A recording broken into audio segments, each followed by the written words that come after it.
This is Endometriosis Awareness Month, and 1 in 8 women suffer from endometriosis. It's a very debilitating disease, and it's one that is commonly overlooked. It's overlooked in the sense that women may not associate their pain with endometriosis, or the doctors may not recognize this pain as endometriosis. But it is so debilitating that we need to get a handle on women who are suffering from endometriosis. Endometriosis is usually diagnosed by the patient who has severe menstrual cramps during that time of the month. And the pain actually starts a few days prior to menses, and it carries through menses, and then it ends when the menstrual cycle stops. That's pretty classic for endometriosis pain. The pain can be located in the pelvis, either right side, left side, the entire pelvis, whichever. It could be even appreciated in the back. Taking a patient to the operating room after she complained of severe, intense pain only associated with her menstrual cycle, and it was happening in the lower part of her back. Other doctors had seen her and kind of like dismissed her, but I knew instantly what this was, and there was no sense in letting this woman suffer any longer. So we absolutely went to the operating room, and I absolutely did find endometriosis in that spot. So it's very specific. In that location where she complained of pain is where I found it. And it was treated. And you treat that by something called fulguration of endometriosis, removing it or burning it.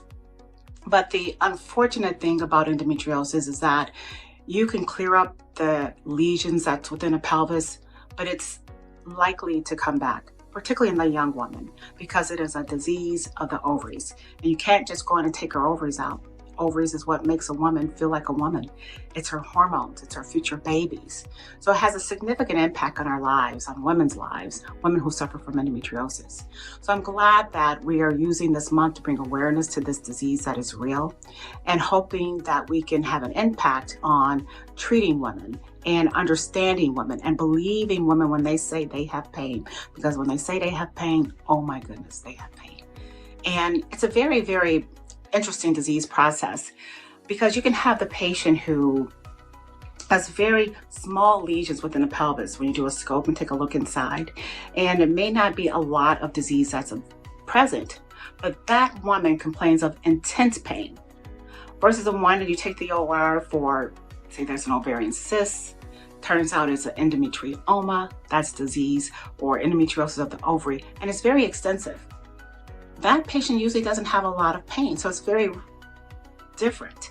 A small amount of disease, intense pain, a large amount of lesions in the pelvis, they don't usually have as much pain.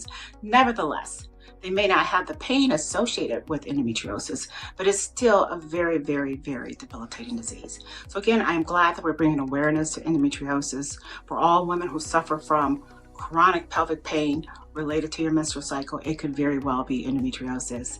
There are some specific treatments that we use for it, so I strongly encourage you to seek out the help of your healthcare provider, your OBGYN, and see if you can get a handle of this disease by getting it under control. We can't totally take it away, because it would mean removing your ovaries. Again, we don't want to do that, particularly in a woman who hasn't had or who hasn't completed her family yet. You absolutely don't want to do that. But we can control the pain associated with endometriosis. There is hope for you. I'm Dr. Roz.